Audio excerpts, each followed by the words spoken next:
উনি মনে করলেন যে এত কাহিনী যত হয়ে গেছে যেহেতু এই জমিনে তার চেয়ে বড় ওলি আল্লাহ আর কেউ নেই, এইরকম ভেবে বসেছিলেন। আর বিনা বিচারে মানুষের উপর জুলুম করে গিয়েছেন। 2009 সালে 57 সেনা কর্মকর্তাদেরকে নির্মমভাবে হত্যা করেছেন। 2013 সালে শাপলা চত্বরে অন্যায়ভাবে একতরফাভাবে নবী প্রেমিক হেফাজতে ইসলামের আলেম ওলামাদেরকে ঘুমন্ত অবস্থায় তাহাজ্জুদরত অবস্থায় পাখির মতো গুলি করে হত্যা করেছেন।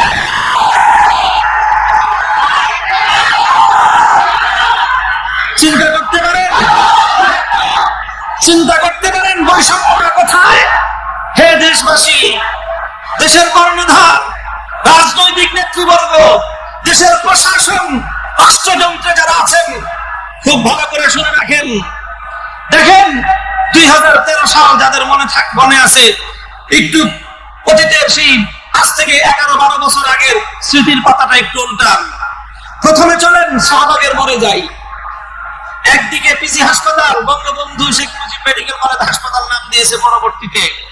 আরেকদিকে বাংলাদেশের সবচেয়ে বড় আপনার এই ডায়াবেটিক্সের হাসপাতাল বারডেম।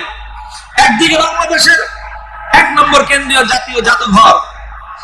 এইরকম 3টা গুরুত্বপূর্ণ জায়গা ঢাকার মধ্যে, গুরুত্বপূর্ণ একটা মোড়।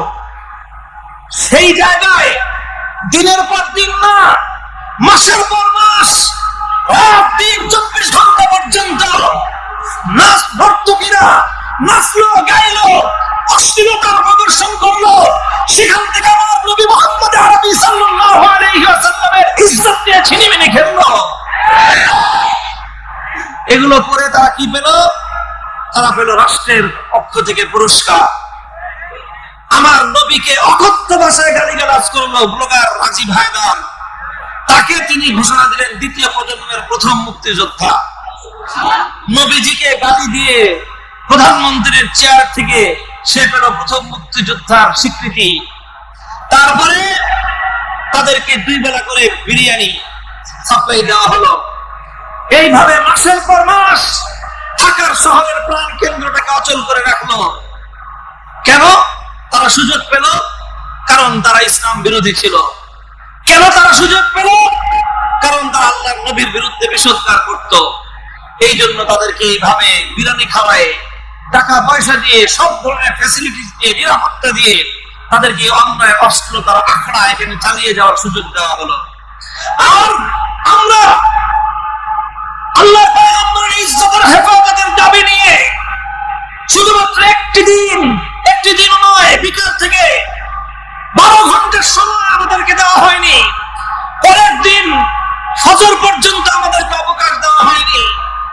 আমরা শাপলা চত্বরে অবস্থান করলাম। ওই ঘুমন্ত অবস্থায় সারা দেশ থেকে সারাদিন ক্লান্ত অবস্থায় কেউ টঙ্গী থেকে 10-12 কিলোমিটার হেঁটে এসেছে, কেউ গাবতলী থেকে হেঁটে 12 কিলোমিটার, 15 কিলোমিটার পায়ে হেঁটে এসে ক্লান্ত শ্রান্ত অবস্থায় নবী প্রেমিকরা রাস্তার উপর শুয়েছিল। কেউ ঘুমন্ত অবস্থায়, কেউ আধা ঘুমা অবস্থায়। ওই অবস্থায় সমস্ত আলো নিভে ভুতুরে পরিবেশ তৈরি করে, সেখানে একটি যুদ্ধ পরিস্থিতি তৈরি করে তাদেরকে একতরফাভাবে হত্যা করা হলো নির্বিচারে। এরপরে হত্যা করা হলো 2014 সালে বাংলাদেশের বিভিন্ন জায়গায় একতরফা নির্বাচন করতে গিয়ে। 2021 সাল বাংলাদেশের স্বাধীনতার সুবর্ণ জয়ন্তী আমরা বললাম পালন করেন, অসুবিধা নাই। স্বাধীনতা আল্লাহ পাকের নিয়ামত, পূর্ণাঙ্গ না হোক, আমরা পতাকার স্বাধীনতা, মানচিত্রের স্বাধীনতাটুকু পেয়েছি। যদিও এটা এই স্বাধীনতা আমাদের প্রতিবেশীদের কারণে আমরা সুফল ভোগ করতে পারি না, তবুও স্বাধীনতা পালন করবেন, আমরাও করব, ভালো কথা। তবে এই স্বাধীনতার উদযাপন করবার জন্য গুজরাটের ভাষায় হাজার হাজার মুসলমানদের রক্তে রাঙা সেই খুনি নরেন্দ্র মোদীকে আমরা এই স্বাধীনতা উদযাপনের বিজয় মঞ্চে দেখতে চাই না। এর দ্বারা স্বাধীনতার অনুষ্ঠান মহিমান্বিত হবে না, অলঙ্কিত হবে।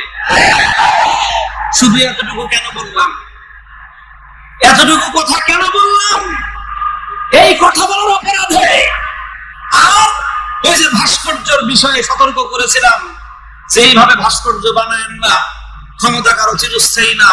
কোন একদিন আপনার ক্ষমতা চলে গেলে তখন আপনিও যাবেন, সাথে আপনার ভাস্কর্য তো যাবেই, সাথে আপনার